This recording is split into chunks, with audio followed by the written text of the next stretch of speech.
Hello friends, welcome to my official YouTube channel. हमने last lecture में शुरू किया था इंडियन कॉन्स्टिट्यूशन। लास्ट लेक्चर में हमने कुछ स्टडी किया था, हमारे संविधान के कुछ फीचर्स के बारे में हमने जाना था। हमारे संविधान में हमने कौन कौन सी चीज़ें कौन कौन सी देशों से बोरो की हुई है, ठीक है, उसके बारे में हमने जाना था। और हमारे संविधान की कुछ कैरेक्टरिस्टिक्स के बारे में हमने जाना था। आज हम यहाँ पर देखेंगे हमारे देश के संविधान के कुछ आर्टिकल्स के बारे में। देखने जाए दोस्तों तो टोटल हमारे देश के संविधान के अंदर 425 आर्टिकल्स हैं। आज यहाँ पर हम आर्टिकल 1 से 4 के बारे में यहाँ पर जानेंगे, बहुत ही आसान सी भाषा में। तो जानने के लिए रेडी रहे फ्रेंड्स। सबसे पहले हम देखेंगे यहाँ पर आर्टिकल 1 के बारे में। तो बेसिकली आर्टिकल 1 में है क्या? तो आर्टिकल 1 के अंदर यहाँ पर खाली हमारे देश की डेफिनेशन दी हुई है दोस्तों, ठीक है। जैसे कि यहाँ पर लिखा हुआ है कि भारत एक राज्यों का संघ है। यहाँ पर आपको एक शब्द नया जानने को मिलेगा, संघ। तो भारत एक देश नहीं है, लेकिन अलग अलग राज्य मिलकर यहाँ पर उसको संघ बनाते हैं, ठीक है। तो पहले संघ के बारे में जानना पड़ेगा कुछ कि ये संघ होता क्या है। तो अगर देखने जाए तो दुनिया के अंदर टोटल 3 तरह के देश होते हैं। कॉन्फिडेरल, जिसको बोलते हैं पहले परिसंघ। सेकंड नंबर पर आता है फेडरल, मतलब कि संघ। और थर्ड नंबर है यूनियन, उसको भी हम हिंदी में संघ ही बोलेंगे। तो पहले यहाँ पर बारी बारी से हम संघ के बारे में जानेंगे। पहले हम जानेंगे यहाँ पर कॉन्फिडेरल, मतलब कि परिसंघ के बारे में, ठीक है। परिसंघ में होता क्या है दोस्तों कि यहाँ पर अलग अलग राज्य मिलकर एक देश बनाएंगे, ठीक है। फिलहाल दुनिया में ऐसा कोई देश है ही नहीं जो इस सिस्टम के ऊपर काम कर रहा हो। यहाँ पर हर एक अलग अलग राज्य मिलकर एक देश बनाएंगे और राज्य डिसाइड करेंगे कि हमको केंद्र सरकार को कौन कौन से पावर देने हैं। तो अगर देखने जाए फ्रेंड्स तो यहाँ पर राज्य जो होंगे उनके पास मैक्सिमम पावर है compare to the central authority. तो राज्यों के पास यहाँ पर पावर ज़्यादा है दोस्तों। यहाँ पर प्रॉब्लम क्या होगा कि अगर कोई राज्य कल ऐसा बोल ले कि हमको आपके यूनियन में नहीं रहना, हमको आपके संघ में नहीं रहना, हम अलग एक देश बनाना चाहते हैं, तो वो राज्य उस यूनियन में से, मतलब कि उस संघ में से वहाँ पर निकल सकता है, मतलब, ठीक है। तो इस टाइप की सिस्टम को यहाँ पर बोलेंगे कॉन्फिडेरल। ये एक बहुत ही वीक टाइप की सिस्टम यहाँ पर इसको बोल सकते हैं कि अगर कोई राज्य इस जूथ में से निकल गया तो यहाँ पर ये पूरी सिस्टम वहाँ पर डिफॉर्म हो सकती है दोस्तों। तो इसको बोलेंगे हम कॉन्फिडेरल, मतलब कि परिसंघ के बारे में। अभी हम दूसरे सिस्टम यहाँ पर जानेंगे, फेडरल सिस्टम, ठीक है। आपने कई बार सुना होगा कि अमेरिका एक फेडरल देश है, ठीक है। यूरोपियन यूनियन, उसको भी वहाँ पर एक फेडरल यूनियन बोल सकते हो आप। तो फेडरल का मतलब यहाँ पर संघ होता है और यूनियन का मतलब भी संघ ही होता है। लेकिन ये फेडरल और यूनियन, इन दोनों में बेसिकली डिफरेंस क्या है, तो बहुत ही ध्यान से सुनिए दोस्तों, ठीक है। तो मैं आपको एक एग्जाम्पल के फॉर्म में ये समझाऊंगा। तो जैसे कि समझ लो कि आपका अमेरिका है, ठीक है। तो अमेरिका के अंदर, यूएसए के अंदर टोटल वहाँ पर अलग अलग राज्य है, 50 कुछ राज्य है। अमेरिका के अंदर 50 राज्य है और 50 राज्यों का एक पूरा समूह है जिससे हमारा आज का United states of the America बना हुआ है, ठीक है। यहाँ पर हर एक राज्य के अंदर हर एक राज्य का अपना अपना संविधान होगा। थोड़ा ध्यान से सुनिए दोस्तों। यहाँ पर भी क्या होगा कि अलग अलग राज्य मिलकर एक देश बना रहे हैं, लेकिन इसमें डिफरेंस क्या होगा कि यहाँ पर भी राज्य मिलकर केंद्र सरकार को पावर देंगे। मतलब कि अगर सेंट्रल के कंपैरिजन में देखने जाए तो राज्य के पास यहाँ पर पावर ज़्यादा है। दूसरी बात, बारी बारी से हम जानेंगे कि हर एक स्टेट का यहाँ पर झंडा अलग होगा। मतलब कि अगर अमेरिका की बात की जाए दोस्तों, ठीक है, तो जैसे यहाँ पर यहाँ आपके सामने अमेरिका का नक्शा है। यहाँ पर Texas, California, Alaska, Florida, New York, Washington, ऐसे बहुत सारे अलग अलग राज्य हैं। ये हर एक राज्य का अपना एक संविधान होगा वहाँ पर, हर एक राज्य का अपना झंडा होगा वहाँ पर, हर एक राज्य की अपनी सिटीजनशिप होगी, मतलब कि हर एक राज्य की अपनी नागरिकता होगी, ठीक है। तो अमेरिका के अंदर ऐसी पॉलिसी वहाँ पर चल रही है। यहाँ पर एक समझौते के बेस पर ये सारे के सारे राज्य आपस में एक दूसरे के साथ जुड़े हुए हैं, ठीक है, और जिससे पूरा देश यहाँ पर काम करेगा। अगर कल उठकर यहाँ पर भी ऐसा हो जाए कि सपोज कि कैलिफोर्निया इस समूह में से बाहर निकलना चाहे तो वो इस समूह में से आराम से, मतलब, बाहर निकल लेगा और वो भी अपना एक अलग देश वहाँ पर जाहिर कर सकता है। तो यूनाइटेड स्टेट, मतलब कि फेडरल सिस्टम के अंदर ऐसी चीज़ होती है, तो उसको यहाँ पर हम बोलेंगे फेडरल सिस्टम। हम बात करेंगे हमारे देश की सिस्टम। तो हमारे देश के सिस्टम क्या है, तो हमारे देश की सिस्टम है यूनियन सिस्टम, ठीक है। अभी यूनियन सिस्टम से फ़ायदा क्या होगा, तो भाइयों जब हमारा देश आज़ाद हुआ और जब संविधान लिखना शुरू हुआ, उस टाइम पर उन लोगों का दिमाग बहुत ही जोरदार था। उन्होंने सोचा कि अगर हमारा मुल्क आज़ाद हो गया, ठीक है, तो हमारे देश का culture east side, west side, north side and south side, हर एक साइड पर अपना अपना, हर एक स्टेट का एक अपना अपना कल्चर होगा। जैसे कि राजस्थान में मारवाड़ी लोग, उनका एक अलग से कल्चर है। गुजरात में गुजराती लोग का एक अलग सा कल्चर है, ठीक है। साउथ में पूरा अलग कल्चर है, वहाँ पर लुंगी पहन के लोग घूम रहे हैं। नॉर्थ की बात करें तो वहाँ पर पंजाब है, वहाँ पर पगड़ी पहन के घूम रहे हैं।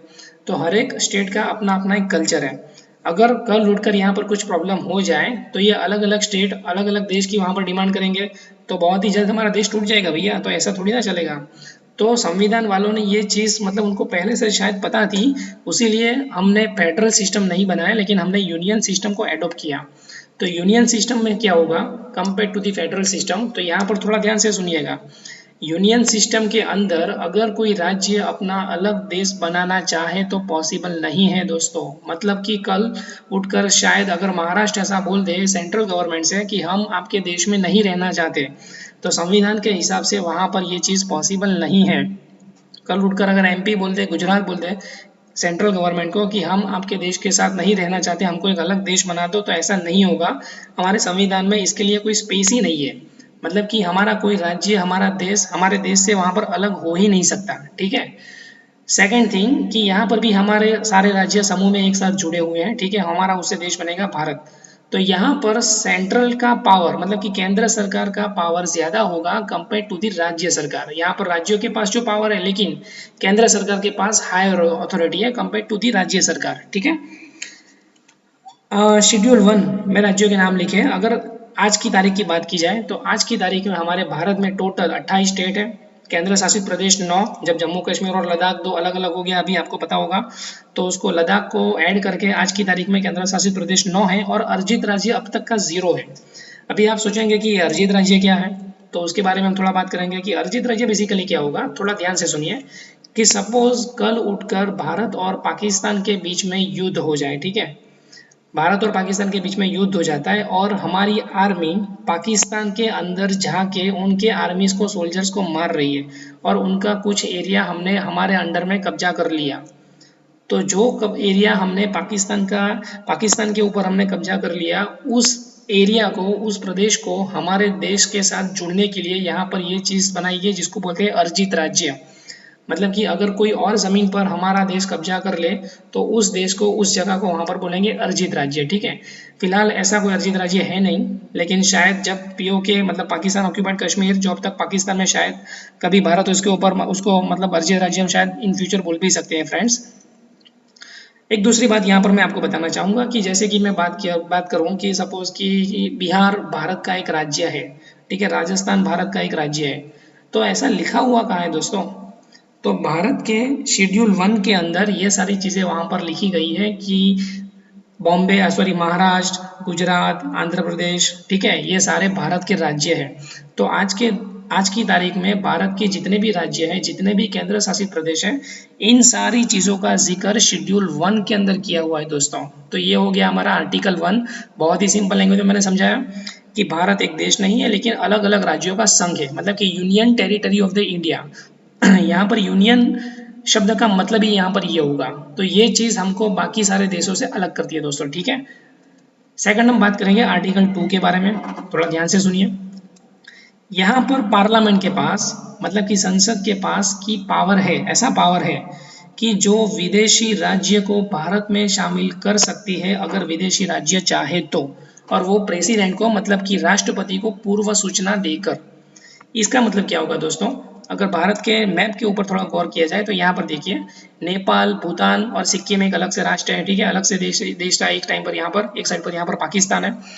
इसका मतलब क्या होगा आर्टिकल 2 का मतलब कि अगर कल उठकर नेपाल या भूटान सपोज भारत के साथ ज्वाइंट होना चाहता हो, भारत के साथ ऐड होना चाहता हो, ठीक है, तो आर्टिकल 2 के अंतर्गत हम भूटान को अपने देश के अंदर शामिल कर सकते हैं।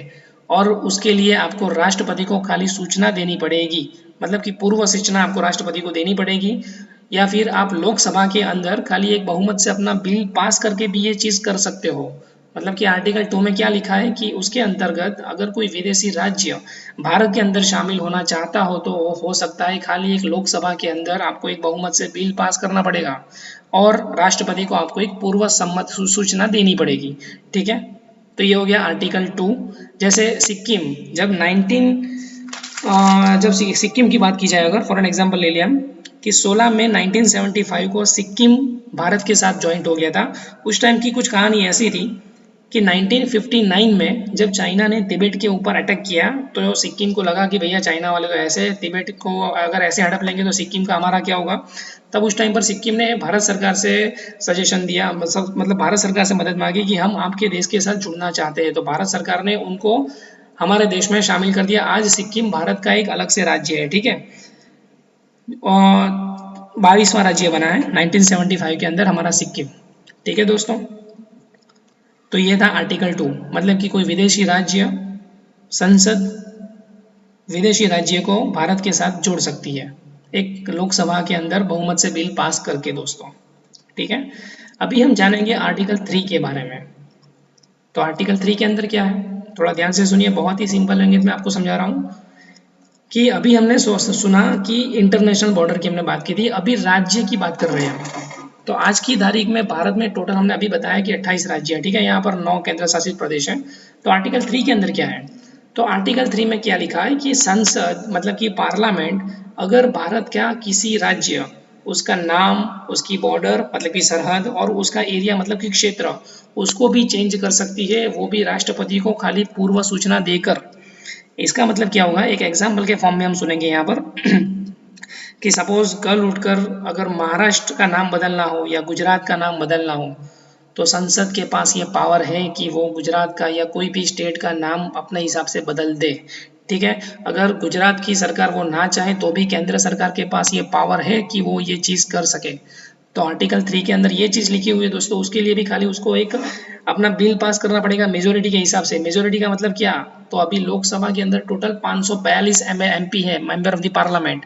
तो उसका डिवाइड बाय 2 कर लो, मतलब कि अप्रोक्स देखना जाए तो 273, अगर 273 लोगों ने उस बिल के ऊपर हस्ताक्षर कर दिए दैट मीन्स कि वो बिल वहाँ पर पास हो गया।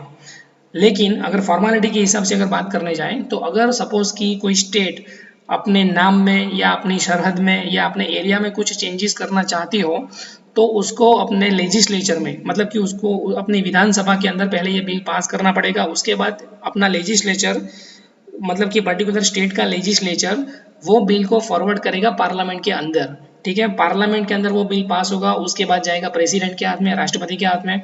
राष्ट्रपति उसके ऊपर फाइनल अपने हस्ताक्षर करेंगे, अपनी अप्रूवल देंगे, तब जाकर ये चीज़ होगी। लेकिन राष्ट्रपति को ये चीज़ करनी पड़ेगी, वो उसको मना नहीं कर सकते। अगर लोकसभा के अंदर ये बिल पास हो गया तो राष्ट्रपति एक बार खाली लौटा सकता है, लेकिन दूसरी बार उनको ये चीज़ के अंदर साइन करनी ही पड़ेगी। ये आर्टिकल 3 के अंदर लिखा है, ठीक है। मतलब फिर से एक बार रिवाइज कर लूँ कि इस आर्टिकल के अंतर्गत संसद मतलब कि पार्लियामेंट कोई भी राज्य का नाम, उसकी सरहद या उसका क्षेत्र चेंज कर सकती है प्रेसिडेंट को खाली पूर्व सूचना देकर, ठीक है दोस्तों। तो ये था हमारा आर्टिकल 3, ये हमारा भारत का मैप है। इसके अंदर अलग अलग स्टेट देख लो आज के हिसाब से, जैसे कि लास्ट में आंध्र प्रदेश वो अलग हो गया, तेलंगाना उसके अंदर से नया बना है, ठीक है। उसके बाद MP कन्वर्ट हो गया छत्तीसगढ़ के अंदर, मतलब कि MP का भी डिवीजन हो गया और छत्तीसगढ़ एक अलग स्टेट बना वहाँ पर। उत्तर प्रदेश की बात की जाए तो उसमें से एक अलग स्टेट बना जिसको आज की तारीख में उत्तराखंड बोल रहे हैं, और बिहार में से अलग हो गया झारखंड, ठीक है। जम्मू कश्मीर की अगर बात की जाए तो जब भारत आज़ाद हुआ था तब उसको एक स्पेशल स्टेट का वहाँ पर दर्जा मिला था जम्मू कश्मीर को, ठीक है। लेकिन लास्ट में अभी 2019 में जब जम्मू कश्मीर इंडिया के अंदर ऐड हो गया तो आज की तारीख में भारत हमारा एक कंप्लीट देश बन गया है दोस्तों, ओके। अभी हम नेक्स्ट जानेंगे आर्टिकल 4 के बारे में, थोड़ा ध्यान से सुनते रहिए। तो आर्टिकल 4 के अंदर क्या लिखा है कि आर्टिकल 2 और आर्टिकल 3 को चलाने के लिए संसद को प्रेसिडेंट की परमिशन की ज़रूरत नहीं है, क्योंकि ये चीज़ आर्टिकल 368 से बाहर है।